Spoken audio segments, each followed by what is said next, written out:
In this video, shot in 1991, during a total eclipse of the sun, the television camera focused on a bright object in the sky. It then panned down to the roofs to establish the relative position and distance of the UFO. Here is the object on the film editor's screen. It's like a spinning top or a saucer which is turning.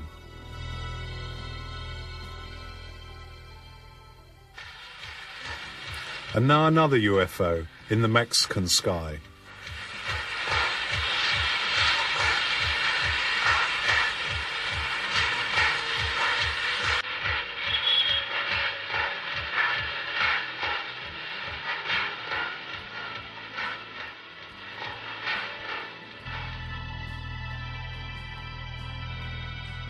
Let's look at it again on the editor's screen. These are totally amazing images.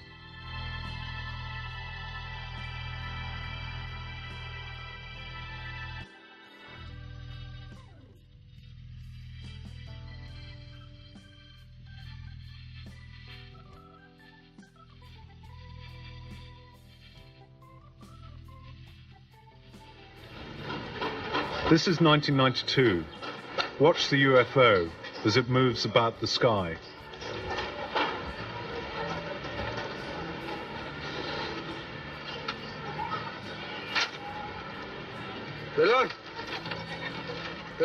Here it is, captured closer.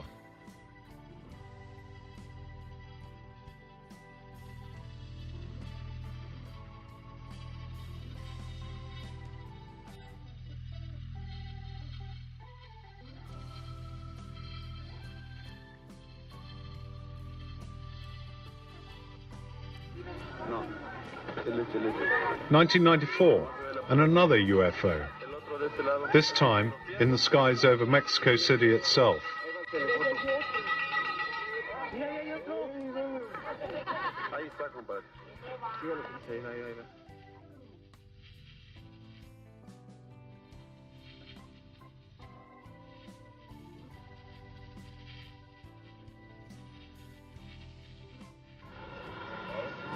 Sometimes the UFOs present themselves in formation, like this sighting in 1994. The question as to the authenticity of the films seems to have been answered by Professor Quezada. To be a hoax, they would have had to have falsified the film on hundreds of videos taken by the vigilantes.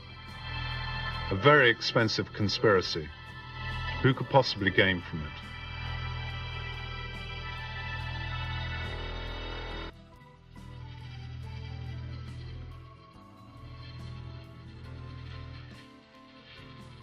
Here are still photographs taken by Paul Trent, a farmer in Oregon in 1950.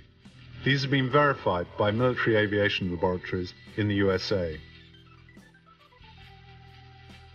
Here is a photo of a UFO taken in Germany and a thermographic analysis. These are two photographs taken in New Mexico, USA, in 1992 near the Manzana atomic base. UFO sightings are common over these kind of facilities. And this is a long series of photos taken in 1987 by a Mr. and Mrs. Walton in the Gulf Breeze area of the USA. Some claim that they're a hoax, but examination of the photographs by a leading expert has confirmed their authenticity. I was confronted with the problem of, could this be real? It was hard to imagine that Mr. Walters could hoax photos and then have everybody else, have so many other witnesses agree with him. It would have to be a grand conspiracy. Or else, other people were seeing something and he was photographing it. In any case, I studied the photos very carefully. My conclusion is that all those sightings were real. It's important to remember that the same phenomenon was photographed in other countries at the same time.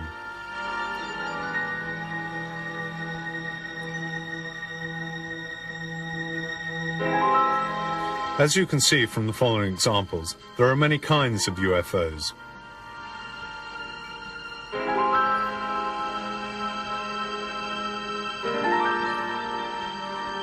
Another element in the study of UFOs is the examination of traces that are left on the ground where alleged sightings have taken place. Sometimes a whitish substance falls from the UFO. Its analysis has given some disconcerting results. Noi abbiamo analizzato queste tracce e che cosa abbiamo trovato? Due cose molto importanti. What have we found so far? Primo, che il terreno non era bruciato come There are two important things. tutta la storiografia degli UFO dice. The first was that the ground was not burnt as we thought. It was, in fact, crystallized by microwave radiation. The microwave in question would have been 50 million times stronger than an industrial oven. Imagine the power of it. Bene, noi per la prima volta siamo riusciti a riprodurre il fenomeno in laboratorio e a misurarlo. We managed to test the phenomenon in the laboratory. Galileo would have been proud of us. Quindi nessuno scienziato al mondo può più dire che noi. We demonstrated the cause of the crystallization, and nobody can say it isn't true, because we did it under laboratory conditions. We examined deposits formed on the ground by the UFOs, and these gave us some disconcerting results. In 1957, a deposit from a UFO was analyzed, and it was found to contain magnesium, a magnesium much heavier than anything known on Earth. It didn't have a nucleus, and it was really much heavier than our magnesium. It was definitely magnesium from space. The French, in 1967, found a similar deposit. And this was also magnesium, and it was much heavier than terrestrial magnesium. I have a simple conclusion from all of this, and other evidence. I'm absolutely convinced it was of extraterrestrial origin.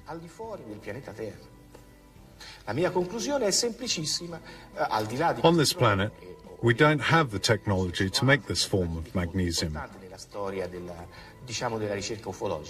I'm convinced of this. Oggi siamo sicurissimi che il fenomeno è esogeno al pianeta Terra, cioè viene da fuori, è tecnologico, non è di nostra competenza, non lo sappiamo riprodurre.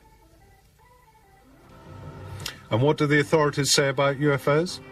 For many years, they've denied or ridiculed these stories, but their attitude has now partially changed.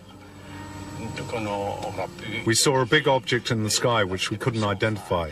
It had very powerful lights which directed at the ground. In 1989 and 1990, there were numerous sightings of a UFO in Belgium by more than 2,000 civilians and numerous police patrols. It was a triangular object with 3 lights at the top and 1 in the center. It was flying silently at very low altitude just above the ground. This photograph of the object, complete with thermographic analysis, is a filmed sequence.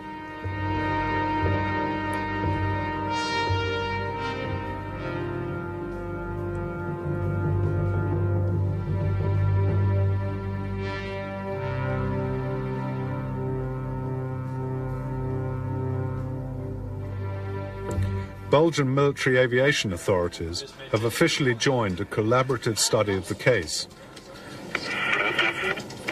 After ground radar revealed the presence of the object, some jet fighters were scrambled to intercept the UFO, but without success, because the object performed some incredible maneuvers, demonstrating it was in some way guided. Was it an experimental military aircraft, like the stealth bomber? The US government has denied this possibility. The stealth bomber is also noisy, and the question is, why would a foreign experimental plane fly at low altitude over a densely populated area?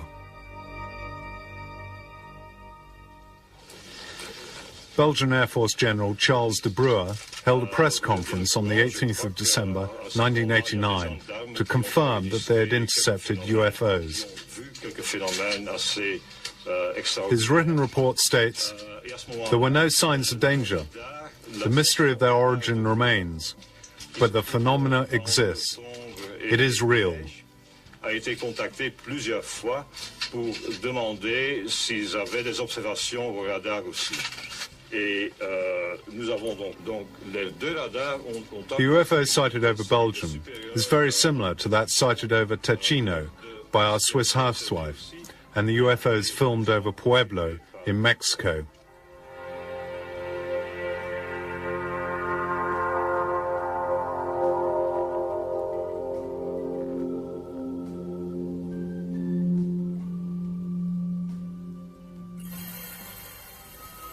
Other official confirmation includes the President of Brazil, President Kubitschek, who in 1958 declared that a Brazilian Navy ship had sighted and photographed a flying saucer.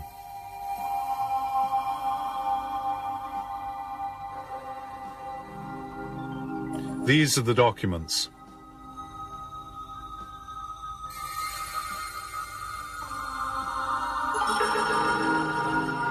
Spain has recently declassified some documents which confirm the sightings of UFOs. In June 1976, on the Canary Islands, hundreds of people saw a white light which emitted rays. It is written by a local military commander. In addition, there are accounts of humanoids being seen during UFO landings.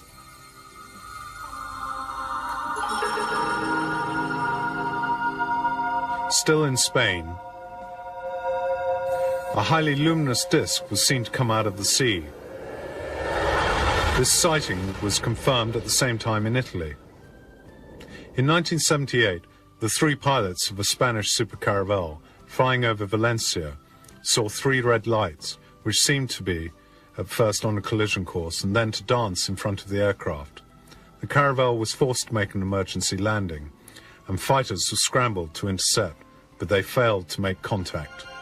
In 1975, on the Bardenas Reales military base near Navarra, a UFO was seen at low altitude. Until the end of 1990, the Spanish government had always denied the existence of any UFO file. And the same goes for the UK. Before 1990, there had only been the occasional comments as we list here. Lord Dowding, the Air Chief in 1954, suggested that 10,000 UFO sightings had been made and recorded. He also asserted that these were of extraterrestrial origin. In 1954, an RAF pilot named Saladin encountered some UFOs. This is Saladin's sketch.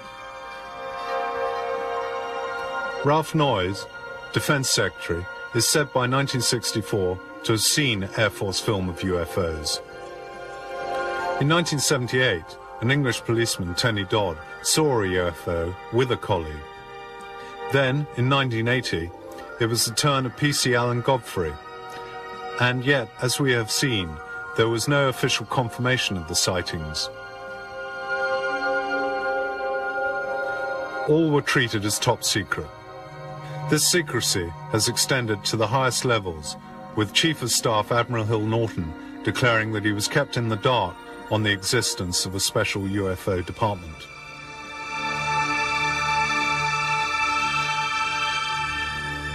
An exceptional case from Woodbridge in Suffolk involved what is believed to be a case of broken down UFO. Air Force police patrols who went to the spot described the object as metallic and resting on three legs, emitting a strong white light.